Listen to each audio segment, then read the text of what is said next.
नमस्कार, मैं हूं प्रमिला दीक्षित। आप देख रहे हैं टीवी 9 भारतवर्ष डिजिटल। आपके सवालों के समाधान के लिए, आपकी शंकाओं के समाधान के लिए, आपकी समस्याओं को हल करने के लिए सनातन की राह पर हम लेकर आए हैं आपको। जगत गुरु उवाच में आपका स्वागत है। हमारे साथ हैं स्वामी सतीशाचार्य जी महाराज। बहुत बहुत स्वागत है। बहुत आभार आपका।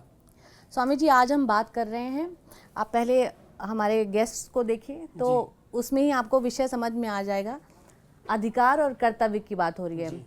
अधिकार लोगों को बहुत चौड़े में पता होते हैं कि ये हमारा राइट है और ये हमसे कोई नहीं छीन है, लेकिन जब बात कर्तव्यों की आती है तो ये कहाँ लिखा है कि ये हमारा कर्तव्य है, इस तरह की बातें होती हैं। तो क्या ये बहुत सूक्ष्म लाइन के साथ या कहीं बिल्कुल तय रेखा के साथ निर्धारित है कि ये आपके अधिकार होते हैं और ये आपका कर्तव्य है? क्योंकि कर्तव्य की व्याख्या जो है वो नियमों में या किसी लिखित उसमें नहीं होती है। वो कई बार ऐसे होते हैं कि ऐसा करना चाहिए जी। क्या कहेंगे आप? मुझे लगता है कि अधिकार और कर्तव्य ये दोनों ही एक ही सिक्के के दो पहलू हैं। जैसे ही आप अपने अधिकारों की बात करते हो तो कर्तव्य तत्कालिक जन्म ले लेता है। जब आप ये कहते हो कि मेरा इस संपत्ति पर अधिकार है, मैं दो भाई हूँ, 50% मेरा है, 50% मेरे भाई का है, तो 50% तुमको मिला कैसे? तुम्हारे माँ बाप से मिला, तो माँ बाप के प्रति तुम्हारे कुछ कर्तव्य भी है, तो वो तत्काल जन्म ले लेता है। अधिकार और कर्तव्यों में अधिकार सदैव पाने वाली वस्तु है। कुछ मिलता है, ये मिल गया हमें, ये मिल गया, ये मिल गया, ये मेरा पाठ है, ये मेरी प्राप्ति है। और कर्तव्य सदैव करने वाली चीज है। कर्म थोड़ा सख्त है। कर्म सदैव आपको मेहनत कश बनाता है। कर्म कर्मठता का प्रतीक है।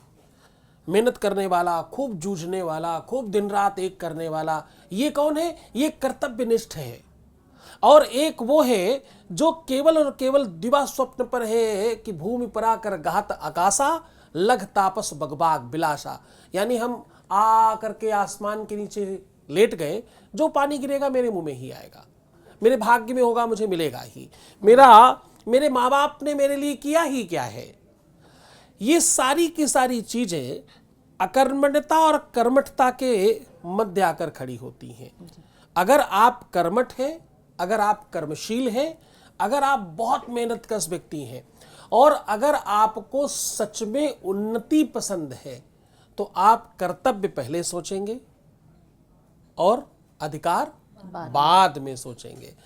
अगर आप अकर्मण्य हैं, मूर्ख हैं और खराब है, तो फिर आप पहले क्या सोचेंगे? अधिकार सोचेंगे। पहले लाओ, आने दो पहले, फिर जाने की बात सोचेंगे, विचार करेंगे। जबकि नियम कहता है कि ददाती प्रतिगृह्णाति, पहले दीजिए फिर लीजिए। आप देंगे तो मिलेगा। और जो ये चाहते हैं पहले मिल जाए फिर हम करेंगे, इनके काम कभी नहीं होते, ये सदैव खराब होते हैं। तो दुनिया में बुंदेलखंडी में एक बड़ा मुझे पसंद है गीत, उसमें समधी के लिए कहा गया और मुझे तो लगता है हर रिश्ते के प्रति ये लाइन बड़ी प्यारी है, मुझे बहुत पसंद है, इसलिए आपको बता रहा हूँ। एक लड़की ने गाया और वो मुझे इतनी ज़्यादा पसंद है कि मैं उसको 4-5 बार अपने यहाँ बुलाकर उसके पूरे ग्रुप के साथ सुन चुका हूँ। बहुत बहुत प्यारा गाती, बहुत अच्छी प्यारी बच्ची है। वो कहती है, मोरे समधी बड़े हैं खराब है, सो काबे मुइया डाबो ना। अब मुझे बुंदेलखंडी आती नहीं थी, लेकिन उसकी ये चीज सुनी तो मुझे धीरे धीरे समझ आने लगा। खराब को बुंदेलखंडी में खराब है बोलते हैं, खराब है, खराब है। तो जो चीज खराब है वो है दृष्टि में है। मुझे इसलिए बुंदेलखंडी अच्छी लगने लग गई। तो कर्मठता और अकर्मण्यता ये दोनों उसी से दर्शाए जाते, उसी में पोषित और पल्लवित होते, जिसमें आप आगे बढ़ते हो, क्योंकि ये सब विचारों का मंतव्य है। सवाल पूछिए। नमस्कार गुरुजी। मेरा सवाल सबसे पहले आपसे ये रहेगा कि जैसे आजकल हम देखते हैं युवाओं में, जैसे हम बहुत सारे इन्फ्लुएंस हो रहे हैं सोशल मीडिया से भी, और हम बाहरों के देशों में भी देखते हैं कि बाहर के देशों में ऐसा चलन है कि 18 साल के बाद जो है बच्चे बाहर चले जाते हैं अपने घरों से और अपने माँ बाप के साथ नहीं रहते हैं। उस इन्फ्लुएंस से जैसे हमारे भारतवर्ष पे पड़ रहा है, बहुत सारे बच्चे हैं जो अब कहते हैं कि हम भी 18 साल के बाद हम इंडिपेंडेंट हो जाएंगे, हम खुद का काम करेंगे और खुद से रहेंगे, और अपने माँ बाप को छोड़ देते हैं। तो इस चीज़ में एज अ युवा, एज अ यूथ, मेरे को ये समझ नहीं आता है कि ये एक्चुअल में है क्या, हमारे कर्म, कर्तव्य, अधिकार। तो उसके बारे में अगर आप थोड़ा सा बता सके तो। बहुत अच्छा प्रश्न है। आपने प्रश्न एक किया है इसमें, लेकिन मैं उत्तर आपको दो दूंगा। एक प्रश्न आपका ये है कि पश्चिमी देशों में 18 के बाद ना कोई बच्चा अपने माँ बाप के साथ रहना चाहता है और ना ही माँ बाप रखना चाहते हैं। वहाँ दोनों तरफ ऐसी बात है, आग बराबर बराबर है। अच्छा, मैं किसी हद तक इस बात का समर्थन भी करता हूँ। हर जगह हर चीज़ खराब ही होगी ऐसा नहीं है। पश्चिम की ये बात मुझे ठीक लगती है। साथ नहीं रहने का मतलब है मटर गश्ती करना नहीं। आज सबसे ज़्यादा सफल कौन है? चाहे वो आप खराब से खराब कंट्री का चाइना कहें, गंदी से गंदी कंट्री अमेरिका कहें, दुनिया की सारी ये कंट्रियां जिनको आप बहुत अच्छा नहीं मानते, ये सब सफल कैसे हैं? इनकी सफलता का राज क्या है? इनकी सफलता का राज ये है कि यहाँ 18 साल का बच्चा अपने आप को कर्मशील समझ लेता है और वो कर्मयोगी बनकर बाहर निकलता कि नहीं, अब मुझे छांव की जरूरत नहीं है, अब मुझे उंगली पकड़कर चलने की आवश्यकता नहीं, अब तो मैं सबल हूं, अब मैं सक्षम हूं, अब मैं पाल सकता हूं, अब मैं कुछ दे सकता हूं अपने देश को, अपने कुल को, परंपरा को, पद्धति को, देश को, प्रदेश को, अपने क्षेत्र को। मैं इनके लिए कुछ कर सकता हूं। I will try my self. मैं आगे बढ़ूंगा, मैं देखूंगा। अब इधर क्या है, इधर वाले बच्चे क्या चाहते हैं? अब कहाँ गड़बड़ कहाँ है? इधर वाले बच्चे ये चाहते हैं कि भैया देखो 18 साल के बाद मैं बाहर निकल जाऊं, गर्लफ्रेंड के साथ मटरगश्ती करूं, 4, 6, 10 लड़कियों को घुमाऊं और पैसे माँ बाप से लेता रहूं। व्यवस्थाएं सब उन्हीं को करना है क्योंकि वो तो उनकी जिम्मेदारी है। यहां इस देश में एक व्यक्ति जो सफल हो जाता है परिवार में, उसका नाम क्या है मालूम? गधा। क्या नाम है? सफल व्यक्ति को क्या कहते हैं देश में? गधा। सब लाद दो इसी पे और बड़ी बड़ी कहानियां सुना के ला दो, रो के ला दो। माँ आई, उसने रोना शुरू कर दिया, मेरा ये वाला बेटा तो बहुत ही अच्छा है, बेचारा सब करता है, बेटा इनको 20,000 दे दो। तो पिता आया, उसने अलग किया, माँ आई, उसने अलग किया, भाई आया अलग। छोटे भाई को देना ही चाहिए, बड़े भाई को नहीं दोगे तो किसको दोगे? अरे सगा मामा है, इसको नहीं किया तो किसको किया? अरे अपने मौसा को तुम नहीं करोगे, तुम्हारा दिमाग खराब है, लोग क्या कहेंगे? अरे बड़े आदमी हो गए तो इतने धूर थे, इतने उठाई गिरे। अपने सगे चाचा, इनका सगा चाचा भीख मांगता घूम रहा और ये अपने आप को बड़ा आदमी कहते हैं। अरे चाचा भीख मांग रहा, उसके कर्म है भाई, बड़े आदमी का क्या दोष है इसमें? तो हमारे यहाँ इस देश की विडंबना ये है कि यहां 70 साल का बुजुर्ग जो पिता है, 50-55 साल का बेटा उस 70 साल के बुजुर्ग से अभी भी कुछ ले लेना चाहता है, अभी भी उसको चाहिए, अधिकार है, एकाकी जीवन चल रहा है, सिर्फ चाहिए, देना कुछ नहीं है। राधे राधे महाराज जी। मेरा प्रश्न ये है कि जैसे आज के दौर में जो मतलब जो ये चल रहा है कि से अधिकार और कर्तव्य, तो लोग जैसे हमारे मतलब जो पूर्वज करते हैं उन्हीं को हम अपना अधिकार मान लेते हैं। क्योंकि अगर हम यहाँ पे हैं, अगर धर्म को, इस धर्म, जिस धर्म से जुड़े हुए हैं उस धर्म को हमें उस वहाँ पे करना पड़ेगा, न कि हमारे किए हुए पूर्वजों के आधार पे उनको हम जागीर समझ लेते हैं। तो इनको कैसे देखा जाएगा आज के दौर में? अच्छा, आप ये कह रहे हैं कि जो हमारे अपने पूर्वजों ने अच्छे बुरे काम किए हैं, हाँ, उन्हीं का फल हमको मिलेगा, हम कुछ नहीं करेंगे जी, ऐसा नहीं, ऐसा नहीं कहना है। मतलब आज का जो युवा पीढ़ी है ये मानते हैं कि हमारे माँ बाप जो कर रहे हैं उनका फल हमको मिलेगा, तो हमें कुछ नहीं करना चाहिए। हाँ, हमारे लिए पिता ही फैक्ट्री जी, लगाए, हाँ। वही दुकान खोल कर दे, नहीं, अगर कुछ वही पुण्य नौकरी का लगवा काम भी कर अगर दे, पिता वही पढ़ा कर दे, और अगर ऐसा हो जाए कि पिता ही पास करवा दे तो कितना अच्छा हो जाए।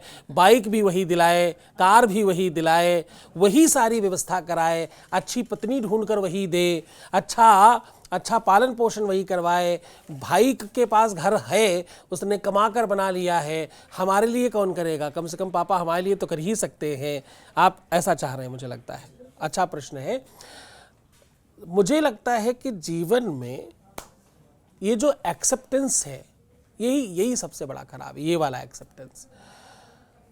आपको ना तो दहेज के कारण आप अमीर बन पाएंगे, ना तो पिता के दी हुई संपत्ति से आप अमीर बन पाएंगे, और ना तो किसी भी गिफ्ट से आप बड़े आदमी बन पाएंगे। और सबसे बड़ी बात, इन सबसे ज़्यादा बड़ी बात कहने जा रहा हूं, ध्यान से सुनना, ना ही आप किसी बड़े आदमी के आगे पीछे घूमकर उसके चाटुकार बनकर कुछ कर पाएंगे।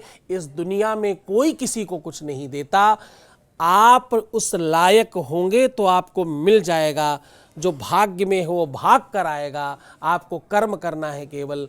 आप स्वयं की कमाई से ही बड़े बनेंगे जब बनेंगे, आप स्वयं की मेहनत से ही बड़े बनेंगे जब बनेंगे।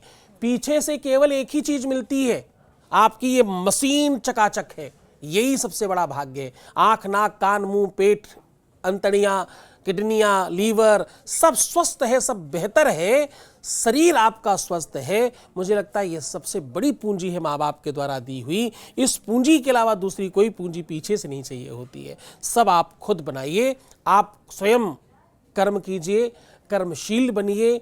आप जितना ज़्यादा खुद को बड़ा बनाना चाहते हैं उसके लिए तैयारी कीजिए। स्वप्न मत देखिए केवल, उसके लिए प्रयास भी कीजिए, उसके लिए निरंतरता करिए तो हो जाएगा, मुझे लगता है। अधिकार तो चलिए कानून के साथ भी आ जाते हैं, लेकिन क्या कर्तव्य माँ बाप सिखा सकते हैं बच्चों को स्वयं के प्रति, परिवार के प्रति? ये बात समाज आपकी के मुझे थोड़ी अच्छी लगी और इस पर जवाब मैं थोड़ा अलग दे रहा हूं आपको। सदैव जो माँ बाप कर्तव्य सिखा रहे हैं वो सही नहीं है। 99.9% माँ बाप ज्यादातर वो कर्तव्य आपको सिखाते हैं जिसमें उनका फायदा है। कि तेरा ये कर्तव्य भाई, इतना तो करना ही चाहिए, वो स्वार्थ बस है। हमारे यहाँ क्या प्रेम जो है ना, वो स्वार्थी हो गया है। क्या हो गया? प्रेम स्वार्थी है। प्रेम में अतिशय स्वार्थ है। तो कोई ही प्रेम हो, माँ बाप के प्रति हो, भाई बहन के प्रति हो, पति पत्नी के प्रति हो, गर्लफ्रेंड बॉयफ्रेंड हो, कोई ही प्रेम क्यों ना हो, सारे के सारे प्रेम में स्वार्थ छुपा हुआ है। बिना स्वार्थ के प्रेम परवान ही नहीं चढ़ता, बिना स्वार्थ के प्रेम आगे ही नहीं बढ़ता। प्रेम आपका तभी सफल होगा जब स्वार्थ तगड़ा होगा। जितना भारी स्वार्थ उतना सक्सेस और सफल प्रेम। स्वार्थ नहीं तो प्रेम नहीं। उनका प्रेम सदैव टूट जाता है, खासतौर से उन लड़कियों के लिए कह रहा हूँ जो लड़कियाँ फिलॉसफी करती हैं, अरे उनको तो सिर्फ ऐसा ही चाहिए, वो तो पैसे के लिए मेरे साथ थे, या शारीरिक व्यवस्थाओं के लिए थे, या मेरे कुल खानदान और मेरी व्यवस्थाओं को देखकर मेरे साथ में थे।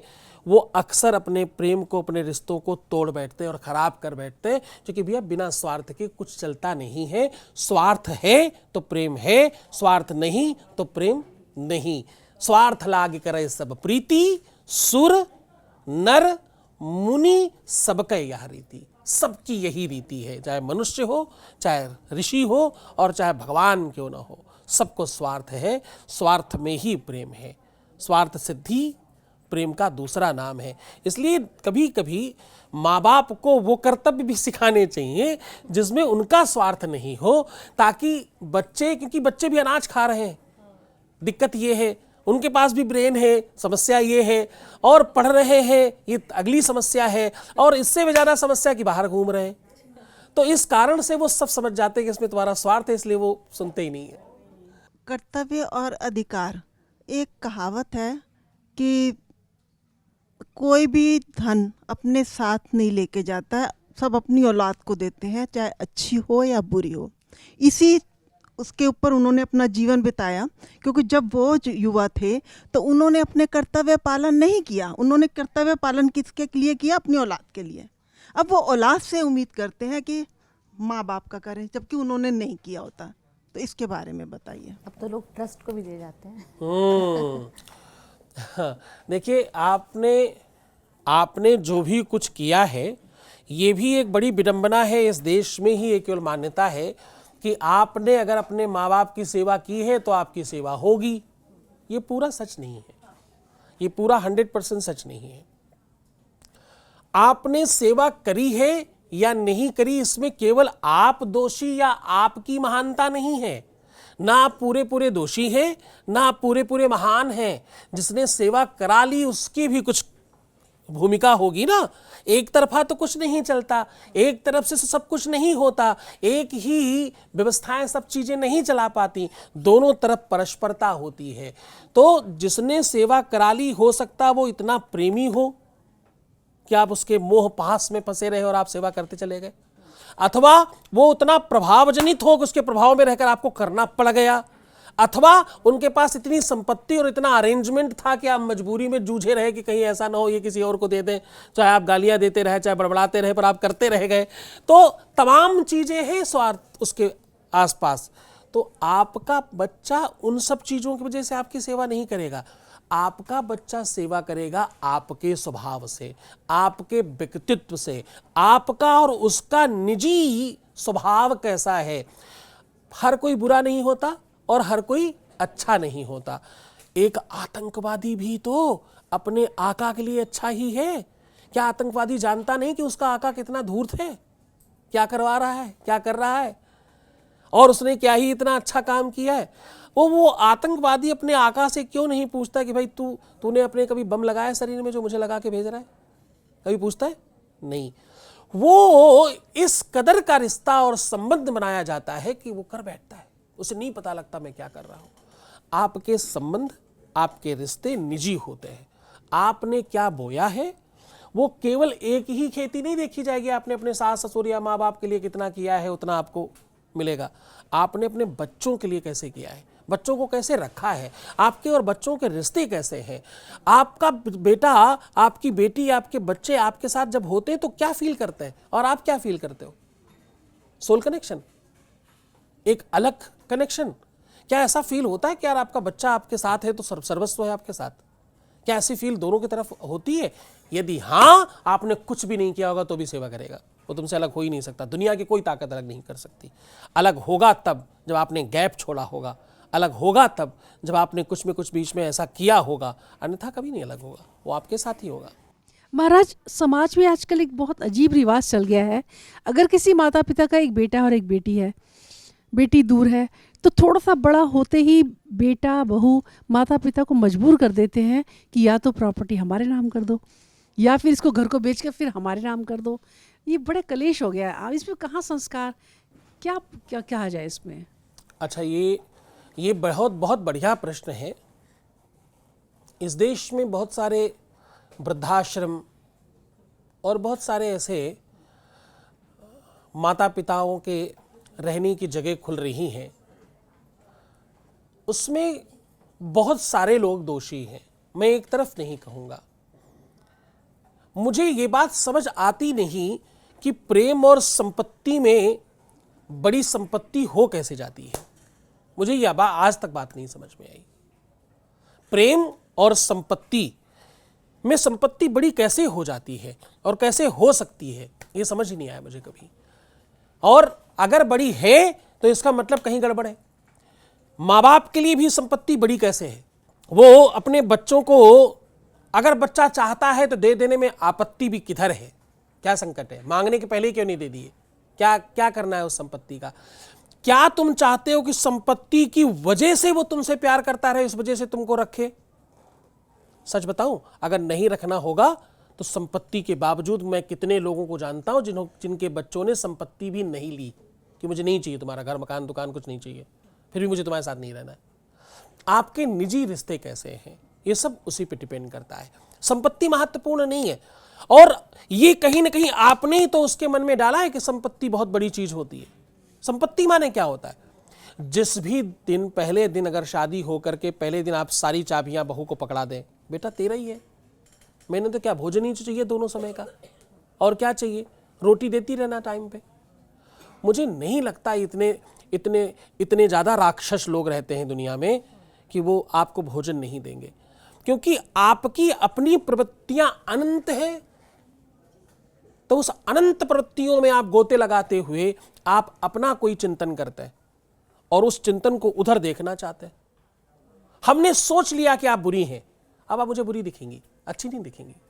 मैंने सोच लिया आप बहुत अच्छी हैं, आप बुरी भी हैं तो भी मेरे लिए अच्छी रहेंगी जीवन भर। राधे राधे गुरुजी, जैसे कि आप अधिकार और कर्तव्य की बात कर रहे हैं, ये संविधान में भी है। हमारे 11 कर्तव्य हैं और अधिकार भी है, और अधिकार को हम मौलिक फंडामेंटल से जोड़ करके अधिकार मानते हैं। मगर कर्तव्य जो है ना, हमारे समाज में कर्तव्य, जैसे माँ बाप हैं ये बोलते हैं कि ये तुम्हारा कर्तव्य, ये काम करो, सेवा करना, ये करना। पर यही समाज ने मुझे ये भी महसूस करा देता है कि कर्तव्य एक बोझपन है, बोझा है। तो क्या हम इस बोझापन से अपने कर्तव्य से विमुख होते जा रहे हैं? आज के युवाओं को इसके बारे में आपको बताना सर कि क्या कर्तव्य बोझापन के कारण विमुख हो रहे हैं हम लोग? नहीं, कर्तव्य बोझ नहीं है। कर्तव्य वो उस प्रकार की जिम है जिसमें जाकर के आप और स्वस्थ और सुंदर दिखने लगते हैं। आपकी सुगंध कब बढ़ती है? जब आपके आसपास उसके चाहक होते हैं। आपकी कीमत तब बढ़ती है जब आपके खरीदार बहुत होते हैं। तो कर्तव्यता आपको महान बनाती है। कर्तव्य बोझ नहीं है केवल, वो डेफिनेटली थोड़ा सा कुछ उठाना तो पड़ेगा ही, कुछ करना तो पड़ेगा आपको, लेकिन ये वो स्वैग है जिसमें आप सर्वश्रेष्ठ हो जाते हो अपनी खुद की नज़रों में भी। आपके आसपास तमाम लोग तो आपको सर्वश्रेष्ठ महसूस कराते ही कराते हैं, आप स्वयं भी बहुत अपने आप को बेहतर फील कर पाते हैं। इस दिमाग के पास में, इस शरीर के पास में असीमित क्षमता और सामर्थ्य है। आप पहले दिन जिम जाइए तो 2-4-5 किलो उठता है, फिर हो सकता है 20 किलो, 25 किलो, 50 किलो, 100 किलो भी उठने लगता है। तो सामर्थ्य तो अंदर ही थी, बस आपने प्रैक्टिस कर करके अपने शरीर को याद दिलाया कि ऐसा हो सकता है, ये संभव हुए, ऐसा किया जा सकता है। वो अभ्यास आपको महान बना गया। ऐसे ही जीवन का ये अभ्यास है केवल कि आप अपनों के लिए कुछ करें। ये अभ्यास आपको महान बनाता है, एक अलग स्वैग निर्माण करता है, आपकी कीमत बढ़ाता है और आपकी सुगंधी निर्माण करता है। आप इतने बड़े हो जाते कि आपके आगे सब छोटा दिखता है, सब सामान्य हो जाता है। हमने इसको बहुत ही पारिवारिक दायरे में अभी तक बात की, लेकिन वही कर्तव्य हमारे समाज के लिए भी हैं। गुरुजी, जब हम बात करते हैं तो हम सीधे सरकार से सवाल कर लेते हैं कि साफ़ बिजली, साफ़ पानी और साफ़ शिक्षा और स्वास्थ्य का, ये सब हमारे राइट्स हैं, लेकिन सड़क पे चलते हैं, अपनी गाड़ी तो हम साफ़ रखते हैं, बाहर यूं उछाल के कूड़ा फेंक देते हैं। वो भी हमारा कर्तव्य है। जब लाल किले से प्रधानमंत्री आपको शौचालय स्वच्छ रखने के लिए स्वच्छता की बात करते हैं तो आप केवल सुन करके एक कान से दूसरे कान से निकाल देते और करनी पड़ रही है। कई बार इस बात के लिए भी बात उठती है कि लाल किले से ऐसी बात करें, करनी पड़ रही है तो कहीं ना कहीं हमारे लिए भी प्रश्न चिन्ह है। ये मैं अभी पीछे दुबई गया, मैंने देखा यहीं का, चाहे वो बिहार प्रदेश हो, चाहे असम हो, चाहे उत्तर प्रदेश हो, चाहे दिल्ली हो, तमाम सब पूरे देश के लोग हैं वहाँ, बांग्लादेशी, पाकिस्तानी, तमाम देशों के लोग दुबई में रह रहे हैं। अब इतने सब तरीके के लोग एक तो एक ही जगह एक साथ रह रहे हैं और एक दूसरे के साथ काम कर रहे हैं, खूब आनंद से, कोई दिक्कत नहीं है। यहाँ के लोग जो सबसे ज़्यादा गंदा करने वाले लोग हैं, वही लोग दुबई में गंदा नहीं करते, लेकिन जैसे ही फ्लाइट से इंडिया में उतरते, इंडिया में एयरपोर्ट पे उतरते ही सामान फेंकना शुरू कर देते, ये तो बेकार है, ये तो अच्छा लाइन नहीं भी है। फॉलो नहीं करनी। तो आप बाहर जाते ही ठीक हो जाते हैं और यहाँ आते ही खराब हो जाते हैं। क्यों? क्योंकि बाहर आपको डर लगता है, यहाँ आपको लगता है अरे यहाँ तो कोई बात नहीं, यहाँ तो आप जो भी मर्जी कर लें। कर्तव्य आपके अपने निजी व्यवस्था है, ये आपका अपना काम है। हम सुधरेंगे तभी तो जग सुधरेगा, हम सुधरेंगे तभी तो दुनिया सुधरेगी। हमारे साथ दिक्कत क्या है कि हम केवल और केवल नीचे की तरफ गिरने में सुख मानते हैं। आपने साइकिल चलाई आप लोगों ने? साइकिल जब ऊपर जाती है तो ताकत ज़्यादा लगती है, जब नीचे गिरती तो कोई ताकत नहीं, आराम से बह रही है। तो जो चीज़ आराम से हो रही है वो पसंद कितना ही हो, लेकिन तुम्हारा पतन हो रहा है, ये ध्यान रखना। उन्नति तो भैया परिश्रम मांगती है, उन्नति तो थोड़ा श्रम मांगती है और वो थोड़ा ताकत लगा करके होगा। तो मुझे लगता है कि जब आप स्वच्छता की बात सुनते हो तो वो माननी चाहिए, क्योंकि ये तुम्हारा काम, इससे तुम सुधरोगे, इससे तुम्हारा देश सुधरेगा। क्योंकि देश कहाँ है? तुम्हारे साथ। भीड़ में आपका व्यवहार कैसा है? आप सार्वजनिक जगहों पर आप नियम लाइन फॉलो करते हो या नहीं करते हो, या साफ सफाई की जहाँ तक बात है पब्लिक में आप कई बार, अब तो ये नया फैशन चला है, लोग मोबाइल रीलें देखते रहते हैं, उसकी वॉल्यूम अप होती है। हाँ हाँ हाँ। ये भी एक तरह का, फिर इसको भी नियम के दायरे में, कर्तव्य के दायरे में रखना चाहिए कि आप अपने मोबाइल का वॉल्यूम कितना रख रहे हो। हाँ, कि आपको सुनना हो सकता है आपके बगल वाले को ठीक नहीं लगे, तो आप सब तरफ जब आप दूसरों का ध्यान रखते हैं। देखिए प्रकृति क्या सिखाती है, पुष्प किसके लिए आता है? खुद के लिए? वो तो आसपास के माहौल को खुशनुमा बनाने के लिए, कभी भौरे के लिए, कभी पक्षियों के लिए, कभी मधुमक्खियों के लिए। तो जो भी प्रकृति देती है वो किसी और के लिए देती है। हम सब लोग भी ऐसे कर सकते हैं। हम सब भी दूसरों के लिए अगर जीवन जीना शुरू करें, हम कुछ तो बदले में दें। प्रकृति ने इतना कुछ दिया, फ्री का पानी, फ्री की धूप, फ्री का ऑक्सीजन, फ्री की हवा, सब कुछ हमें मुफ्त में मिल रहा है। हम क्या दे रहे हैं बदले में? हम क्या दे रहे हैं? और नहीं दे रहे हैं तो इसका बदले में हमें क्या होगा? स्वास्थ्य खराब होगा, kidney, liver, sugar, blood pressure. फिर आप कहोगे पता नहीं क्यों बीमारियां आजकल बढ़ रही हैं। आपके अपने कारण से ही बढ़ रही हैं। आपका अपना ही निजी कारण है कि ऐसा हो रहा है। आजकल जब छोटे छोटे बच्चे, अभी आप कह रहे थे ना कि वो छोटे छोटे बच्चे जो हैं वो 19 क्या नंबर बताया था, उस पर कॉल करने की, 911 पे फोन करने की बात 911 पे बात करने की धमकी देते हैं आजकल। ये सब पता क्या है? ये मैगी और नूडल्स है जो खिलाया है वो बाहर आ रहा है। 5 मिनट पे पकता है ना।